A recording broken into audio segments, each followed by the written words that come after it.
Now इसका अब part number 3 हम करते हैं, ठीक है। पार्ट नंबर 3 में भी जो सिमिलर मैंने सेकंड पार्ट में जो थ्योरम यूज की है वही थ्योरम यहाँ पे यूज होने वाली है। तो बेटा वो चीज आपको क्लियर होगा कि अगर टी मेरे पास नॉर्मल ऑपरेटर है और एक्स मेरे पास वेक्टर है, म्यू स्केलर है, तो वो चीज म्यू स्पेस ऑफ टी की बात करें तो यहाँ पे वो चीजें हैं, ठीक है। यहाँ पे देखो ये लूंगी तो मैं वो ऑब्वियसली आएंगी। तो हमारे पास क्या होता है, T X equal to mu X if and only if T star X equal to mu का कॉन्जुगेट एक्स। ये चीज मुझे पता है। ये थोड़ा सा अजीब हो गया देखने में दिस, ठीक है बेटा। तो इसका यूज हम करने वाले हैं। अब तो हमारी जबान पे ये चीजें आ चुकी हैं। देखो पार्ट नंबर 3 बेटा मुझे प्रूफ करना है। इसमें प्रूफ क्या करना है कि mu space of T and V, यहाँ पे जो स्केलर है उसी का नाम वी स्पेस ऑफ टी।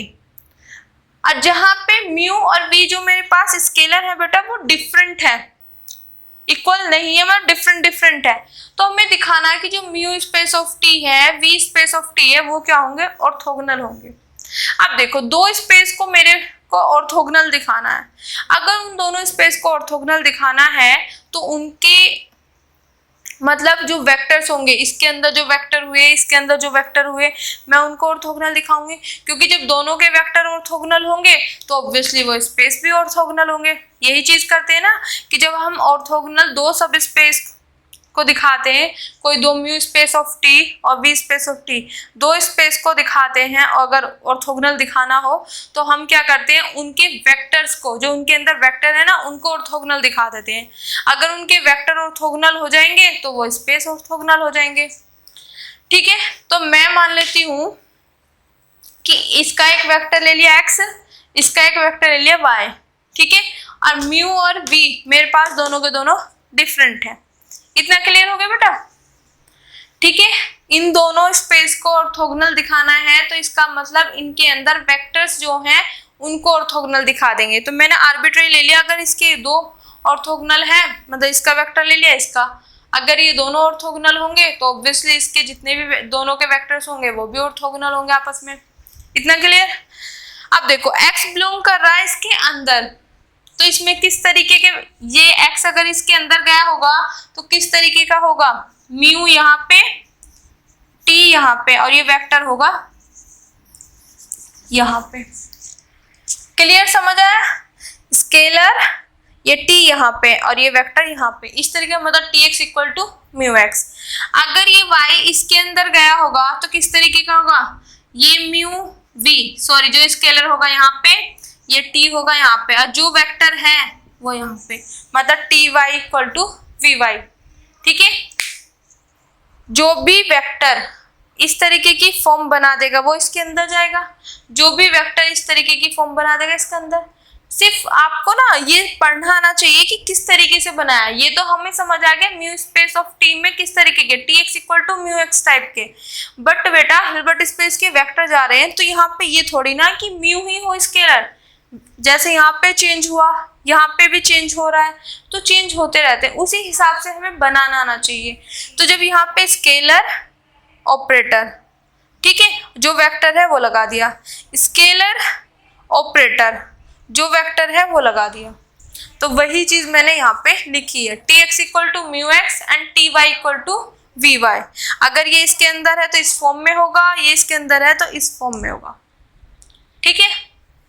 अब देखो ये चीज आ गई मेरे पास, और अभी मैंने बोला कि t मेरे पास नॉर्मल ऑपरेटर है, यहाँ पे x मुझे वेक्टर दिखाई दे गया और म्यू स्केलर।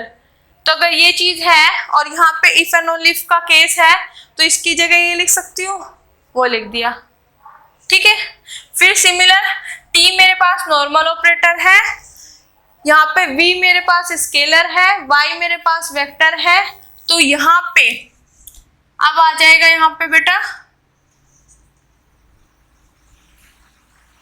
टी वाई, एक मिनट दोबारा ही बता देती हूँ। अगर ये चीज है वो उस थ्योरम में अप्लाई करें तो T Y equal to V Y if and only if इसका एडजॉइंट y इज उसका कॉन्जुगेट, यही होता है ना हमारे पास, ठीक है। जैसे हमने इससे पहले वाला थ्योरम का पोर्शन किया है कि टी नॉर्मल ऑपरेटर है, म्यू स्केलर है, एक्स वेक्टर है, तो T X equal to mu X if and only if T star X equal to mu का कॉन्जुगेट एक्स। ठीक है, यही चीज की, तो वहां पे चेंज हो गया, टी मेरे पास नॉर्मल ऑपरेटर ही है बट वेक्टर की जगह वाई हो गया और स्केलर की जगह वी हो गया, तो T Y equal to V Y होगा if and only if this. इतना क्लियर? तो मेरे पास यहाँ पे ये चीज है तो इसकी जगह ये लिख सकती हूँ बाय दिस थ्योरम, तो वो लिख दिया। ये थ्योरम बेटा बहुत ज्यादा इंपॉर्टेंट है, इस पार्ट में भी यूज हुआ और इस पार्ट में भी यूज हुआ, तो आपको ये चीज याद रखनी है, ध्यान रखनी है कि अगर टी नॉर्मल ऑपरेटर है और एक्स मेरे पास वेक्टर है, म्यू स्केलर है, तो T X equal to mu X if and only if T star X equal to mu का कॉन्जुगेट एक्स। या कैसे ध्यान रख सकते हो, यहाँ पे देखो टी नॉर्मल ऑपरेटर है, यहाँ पे एक्स वेक्टर म्यू स्केलर, तो जब इसको हम इसके एडजॉइंट में चेंज करेंगे तो टी स्टार म्यू का कॉन्जुगेट। ठीक है, सिमिलरली इसी तरह टी स्टार वी का कॉन्जुगेट। ओके, ऐसे ध्यान रख लो by this theorem. If and only if का केस है, कहीं ये है तो ये है, ये है तो ये है।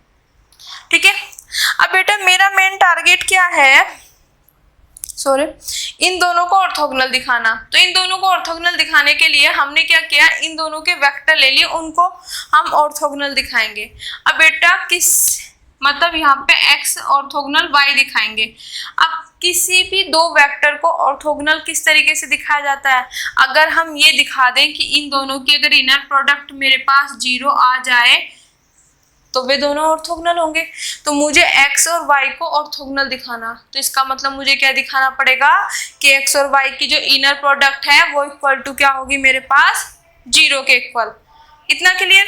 तो मैं क्या लेके चलूंगी, ये वाला पोर्शन एक्स वाई का इनर प्रोडक्ट। अब मेरे पास यहाँ पे म्यू स्केलर है तो मैंने यहाँ पे म्यू स्केलर ले लिया। इतना क्लियर? ओके, और सेकंड सॉल्व करके लाऊंगी मैं इधर v।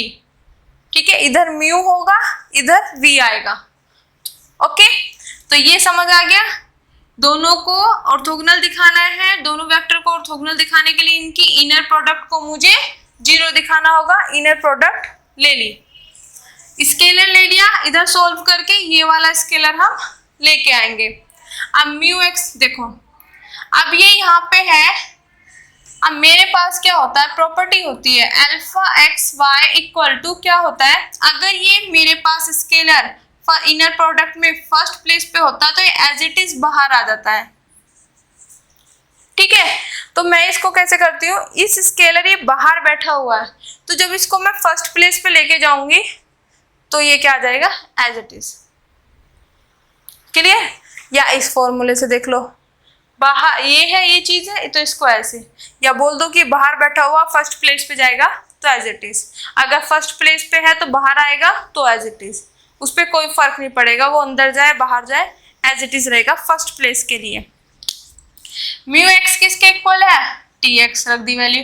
अब ये टी फर्स्ट प्लेस पे है, सेकंड प्लेस पे जाएगा तो क्या हो जाएगा, स्टार लग जाएगा, तो स्टार लग गया। अब बेटा इसकी वैल्यू क्या है मेरे पास, दिस वैल्यू रख दी। इतना क्लियर? अब इसी में हमारे पास होता है अगर ये स्केलर सेकंड प्लेस पे हो जाए तो जब मैं इस स्केलर को बाहर लेके आऊंगी तो क्या होगा, इसके ऊपर कॉन्जुगेट लग जाएगा इसका। ठीक है, फर्स्ट पे हो तो नो फर्क, आए जाए नो इशू, बट अगर सेकंड पे है और उसे बाहर आना है तो वो अपनी कॉन्जुगेट के साथ आएगा। तो बेटा ये अंदर है, बाहर आया तो कॉन्जुगेट के साथ। अब देखो ये फर्स्ट प्लेस सेकंड प्लेस पे है, तो जब ये बाहर आएगा तो अपने कॉन्जुगेट के साथ, तो v का जो v का कॉन्जुगेट है इसका भी कॉन्जुगेट हो जाएगा। ठीक है, v का कॉन्जुगेट है ना, इसका भी डबल कॉन्जुगेट हो गया। इतना क्लियर बेटा? ये चीज एज इट इज। अब इसको जो है मैंने ये चीज लिख दी। अब ये क्यों लिखी देखो बेटा, मेरे पास कोई कॉम्प्लेक्स नंबर x प्लस के आइटा y, मैंने इसका कॉन्जुगेट लिया 1 टाइम, तो मेरे पास ये हो गया। अगर इसी का कॉन्जुगेट में एक बार और ले लूं तो मेरे पास क्या हो जाएगा, x प्लस के आइटा y। अब ये किसके इक्वल है, z के। तो किसी भी कॉम्प्लेक्स नंबर जो भी हमारे पास होता है उसके कॉन्जुगेट का भी कॉन्जुगेट उसी के इक्वल होता है। तो यहाँ पे v जो मेरे पास स्केलर है, इसका कॉन्जुगेट का भी कॉन्जुगेट इसी के इक्वल हो जाएगा। इतना क्लियर। अब बेटा ये इधर प्लस में इधर आएगा तो माइनस में। अब यहाँ पे ये दोनों कॉमन है तो कॉमन ले लिए, u माइनस यू नहीं म्यू माइनस के v बच गया मेरे पास यहाँ पे। अब देखो एक फैक्टर ये है एक ये है, दोनों की प्रोडक्ट 0 आ रही है, तो इसका मतलब या तो ये 0 होगा या तो ये 0 होगा या ये। तो मेरा मन किया कि मैं इसको 0 देखती हूँ, इसको 0 बना देती हूँ। देखते तो सही है क्या होता है। क्यों? अब देखो ये मन भी कैसे, मन को भी तो देखना पड़ेगा ना। देखो बेटा इसको तो मुझे 0 यहाँ पे बनाना है, तो अगर इसको 0 मेरे को बनाना है तो मुझे ये दिखाना पड़ेगा कि ये 0 के इक्वल नहीं होगा। तो इसलिए मेरा मन किया कि पहले मैं इसको तो चेक कर लूं ये 0 है कि नहीं है। तो जब मैंने चेक किया, मैंने माना, इसको रफ कर देते हैं यहाँ पे, मैंने माना कि ये मेरे पास क्या है 0 के इक्वल होगा।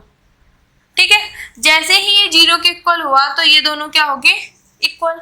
बट बेटा हम तो शुरू से ही लेके चल रहे हैं कि ये मेरे पास क्या है नॉट इक्वल, इक्वल है ही नहीं है, तो इसका मतलब ये 0 के इक्वल नहीं होगा। तो जो हमारा मन कह रहा था वो हो गया गलत। तो इसका मतलब ये वाला इक्वल टू होगा 0। ठीक है, अब जैसे ही दोनों की इनर प्रोडक्ट मेरे पास 0 आई तो इसका मतलब ये दोनों वेक्टर क्या हो गए ऑर्थोगोनल। और जैसे ही ये दोनों वेक्टर ऑर्थोगोनल हुए तो इसका मतलब ये वेक्टर तो इसका था, ये वेक्टर इसका था, तो इनके अंदर जितने भी वेक्टर्स होंगे ऑर्थोगोनल होंगे। तो इसका मतलब दिस स्पेस और ये स्पेस दोनों क्या होंगे ऑर्थोगोनल। तो ये हमारे पास पार्ट नंबर 3 था। आई थिंक आपको अच्छे से समझ आ गया होगा। अगर आपको मेरी वीडियोस मेरे लेक्चर्स पसंद आ रहे हैं तो please like subscribe my channel और उन बच्चों तक जरूर पहुंचाएं जिनको इनकी नीड है। Thank you so much.